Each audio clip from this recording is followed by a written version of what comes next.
Assalamualaikum warahmatullahi wabarakatuh. Perkenalkan, nama saya Widya Syawati dari kelas 11-7 peminatan 2.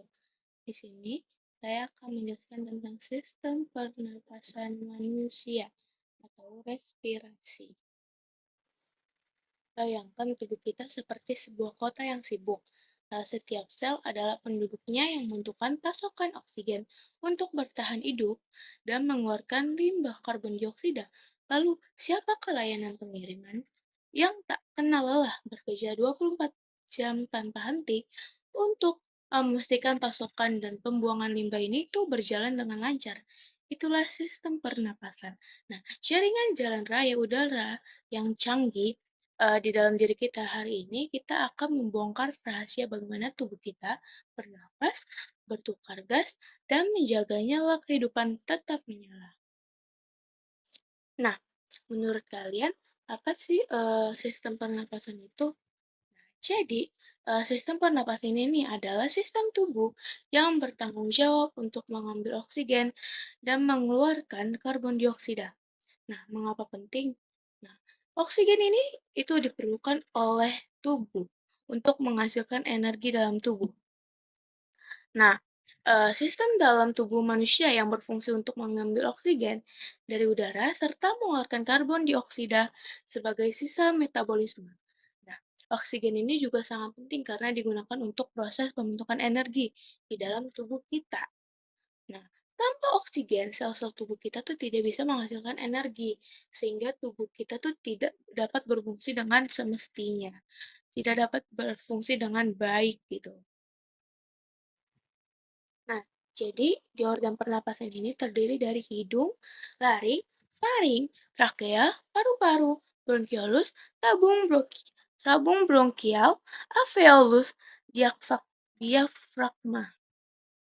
Nah, pada hidung, hidung itu adalah pintu utama masuknya udara ke dalam tubuh. Di dalam hidung itu terdapat rambut halus dan serabut lendir yang berfungsi untuk menyaring debu, kotoran, serta kuman agar tidak masuk ke paru-paru. Selain itu, hidung juga menghangatkan dan melembabkan udara sebelum uh, diteruskan ke saluran pernapasan berikutnya. Nah, fungsinya itu untuk menyaring, menghangatkan, dan melembabkan udara. Nah, yang selanjutnya ada faring atau tenggorokan. Nah, faring ini adalah saluran yang menghubungkan rongga hidung dengan faring. Nah, faring juga merupakan persimpangan antara saluran pernapasan dan pencernaan. Saat menelan, epiglottis akan menutup saluran napas agar makanan tidak masuk ke trakea. Nah, fungsinya ini tuh untuk menyalurkan udara dari hidung ke laring dan mencegah makanan masuk ke saluran pernapasan. Nah, yang ketiga ada laring.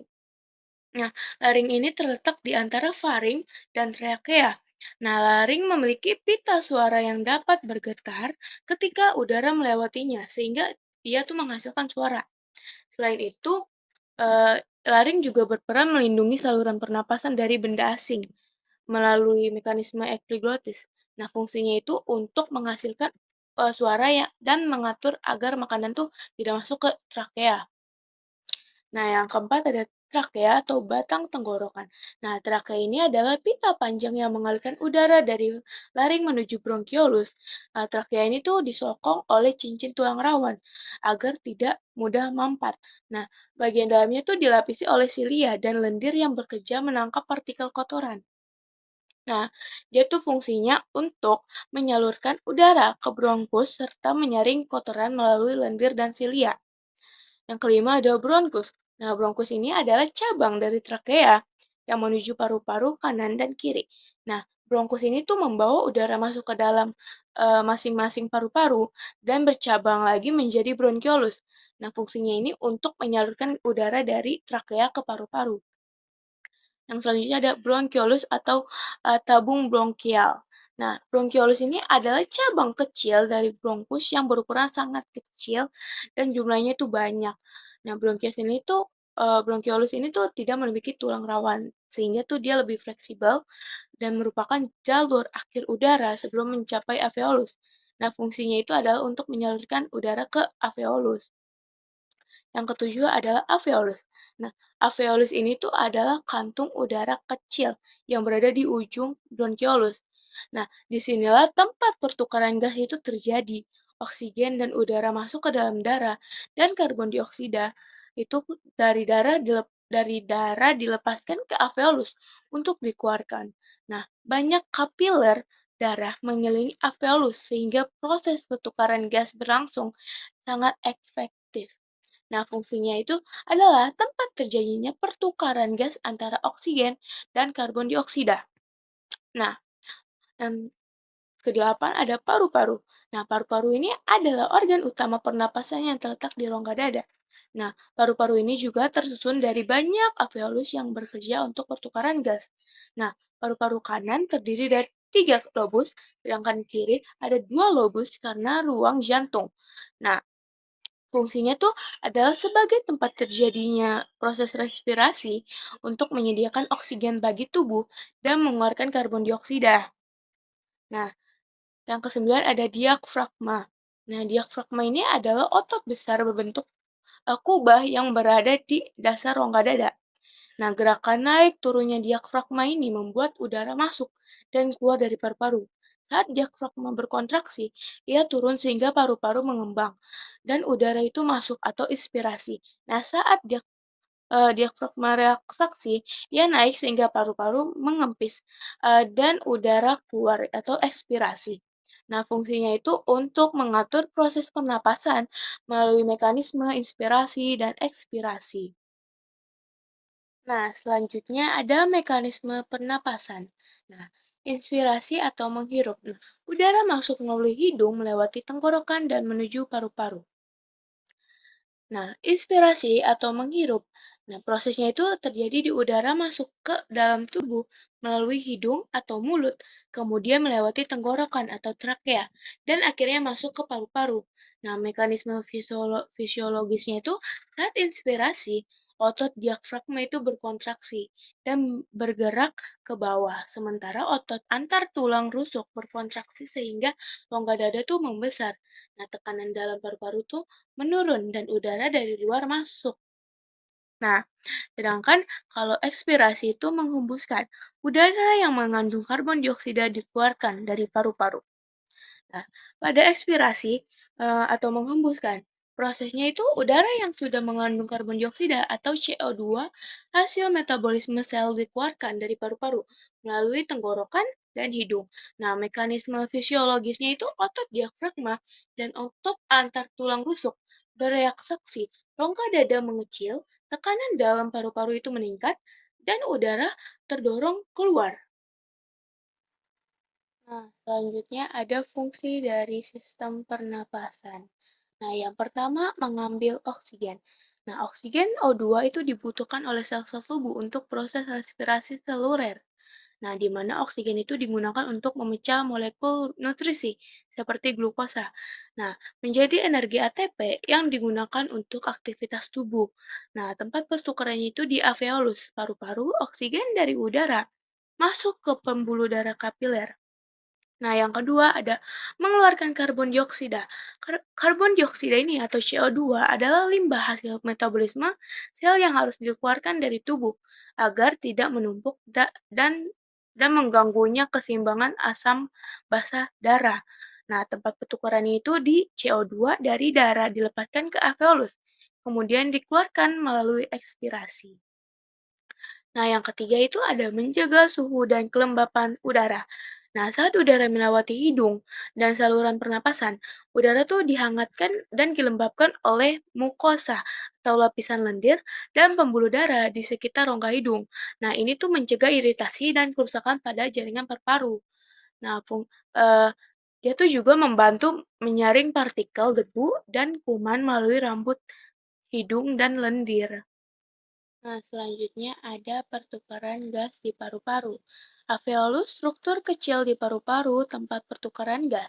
Prosesnya tuh di oksigen dari udara masuk ke darah, dari karbon dioksida dari darah dilepaskan ke udara. Nah, lokasi pertukaran gas ini terjadi di alveolus. Nah, alveolus adalah struktur kecil yang berbentuk kantong udara yang berada di ujung bronkiolus. dalam paru-paru. Nah, setiap paru-paru memiliki jutaan alveolus yang meningkatkan luas permukaan untuk pertukaran gas. Nah, fungsinya itu sebagai tempat terjadinya pertukaran oksigen O2 dan karbon dioksida antara udara pernapasan dan darah. Nah, proses pertukaran gas yang pertama, oksigen masuk ke darah. Udara yang kaya oksigen masuk ke alveolus saat terjadinya inspirasi. Nah, oksigen ini berdifusi melalui dinding alveolus yang tipis ke dalam pembuluh kapiler darah. Nah, oksigen kemudian diikat oleh hemoglobin dalam sel darah merah, lalu dibawa ke seluruh tubuh. Sedangkan kalau karbon dioksida dilepaskan ke udara, karbon dioksida atau CO2 sebagai limbah metabolisme sel dibawa oleh darah ke paru-paru. CO2 berdifusi dari darah kapiler ke dalam alveolus. Nah, saat ekspirasi, udara tuh yang mengandung CO2 akan dikeluarkan dari tubuh. Nah, mekanisme pendukung pertukaran gas itu yaitu ada ada permukaan luas alveolus, memungkinkan pertukaran gas yang efisien. Terus juga ada dinding tipis alveolus dan kapiler, mempercepat difusi gas. Ada kelembapan alveolus membantu melarutkan gas untuk mempermudah difusi. Ada juga aliran darah yang terus-menerus menjaga gradien konsentrasi gas. Tuh. Nah, selanjutnya ada gangguan pada sistem pernapasan. Ada asma, ada TBC, ada flu, ada kanker.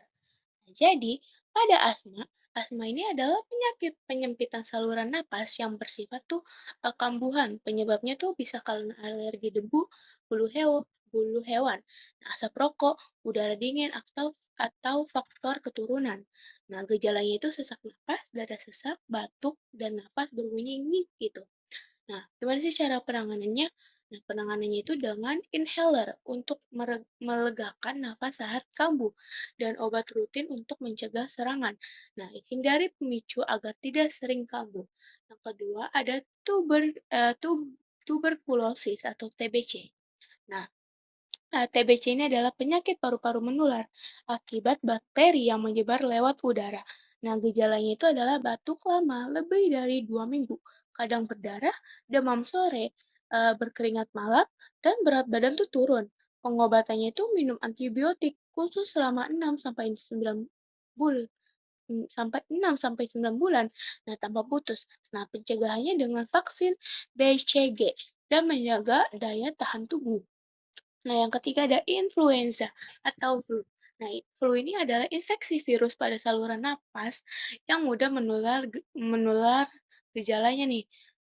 Gejalanya tuh ada demam tinggi, sakit kepala, pegal-pegal, pilek, batuk, dan lemas. Nah, biasanya itu sembuh sendiri dalam 1 sampai 2 minggu dengan istirahat yang banyak, minum banyak cairan. Terus juga ada dan obat peredanya gitu. Gejalanya reda gejala lah gitu, obat pereda gejala. Nah, vaksin flu tahunan itu bisa membantu mencegahnya juga. Nah, terus juga ada kanker paru-paru. Yang terakhir, yang keempat itu kanker paru-paru. Nah, kanker paru-paru ini adalah pertumbuhan sel ganas yang tidak bisa dikendalikan oleh paru-paru.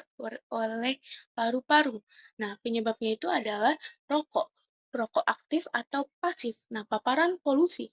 Nah, asbes atau radon. Nah, gejalanya itu batuk, terus-menerus, batuk darah, sesak napas, nyeri dada, dan berat badan turun drastis. Nah, penanganannya itu tergantung stadiumnya sih.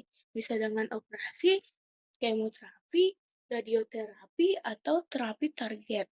Nah, berhenti merokok adalah pencegahan yang paling penting. Nah, di sini ada menjaga kesehatan eh, sistem pernapasan.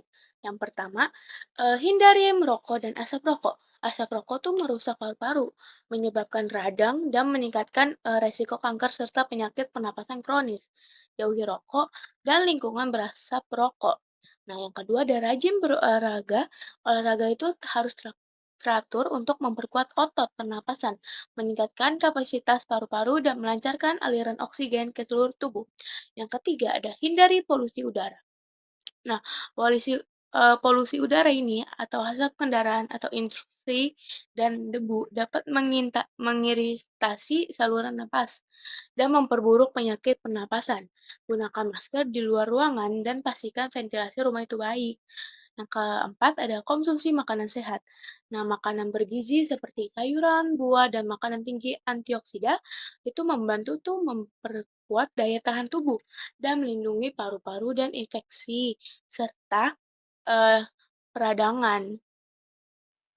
Mungkin itu saja yang bisa saya sampaikan bahwa kita dijauhkan dari penyakit-penyakit yang sudah kita bahas tadi. Kesempurnaan hanya milik Tuhan. Wassalamualaikum warahmatullahi wabarakatuh.